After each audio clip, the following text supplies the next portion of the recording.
Méditation de la communauté des disciples du Christ vivant en ce mardi de la 4e semaine du temps de l'Avent, année liturgique A.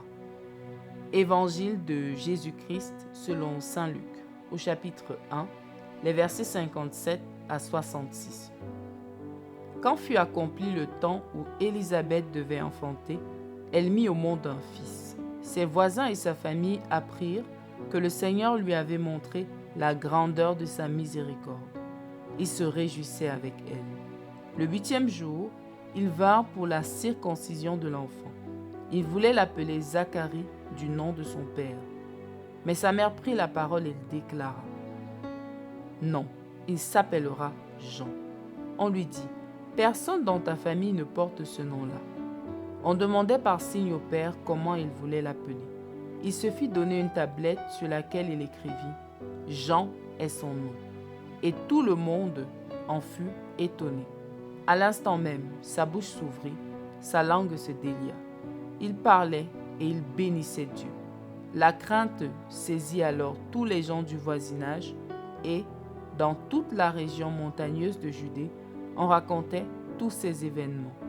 Tous ceux qui les apprenaient les conservaient dans leur cœur et disaient : « Que sera donc cet enfant ? » En effet, la main du Seigneur était avec lui.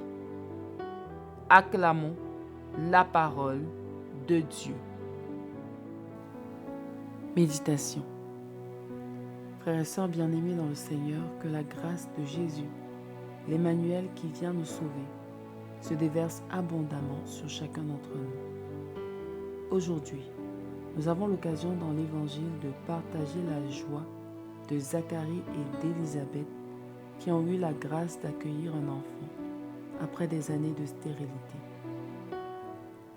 Dans ce passage où ils sont appelés à choisir le nom de leur enfant, les deux vont à l'encontre des familiers présents pour s'aligner à la décision de Dieu.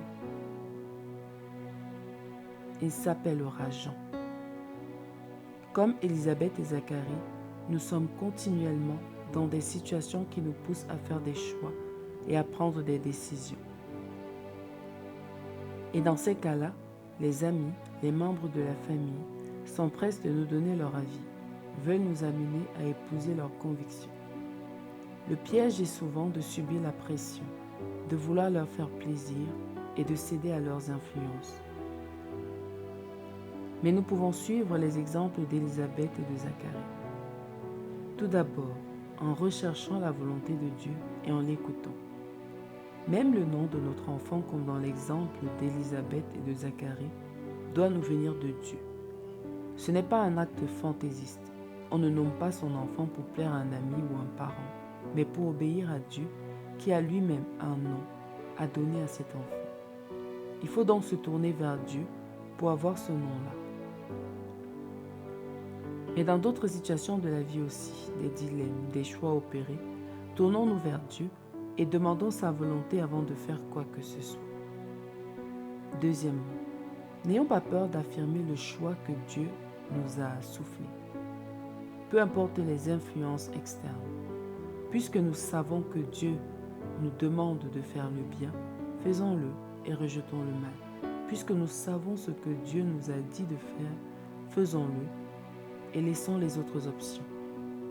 Parfois, nous ne voulons même pas faire des choses ou aller à certains endroits, mais à cause de la pression sociale, nous cédons et nous nous retrouvons dans n'importe quoi et n'importe où. Non, soyons comme nos modèles de l'Évangile d'aujourd'hui, simples, posés et assurés dans notre foi. Le nom de Dieu est le nôtre et son oui aussi, même si les autres ne comprennent pas et ne sont pas d'accord. Prions. Seigneur, accorde-nous la grâce de Noël, celle de la naissance de celui en qui nous pouvons nous confier sans nous laisser détourner par les bruits alentours. Intercession.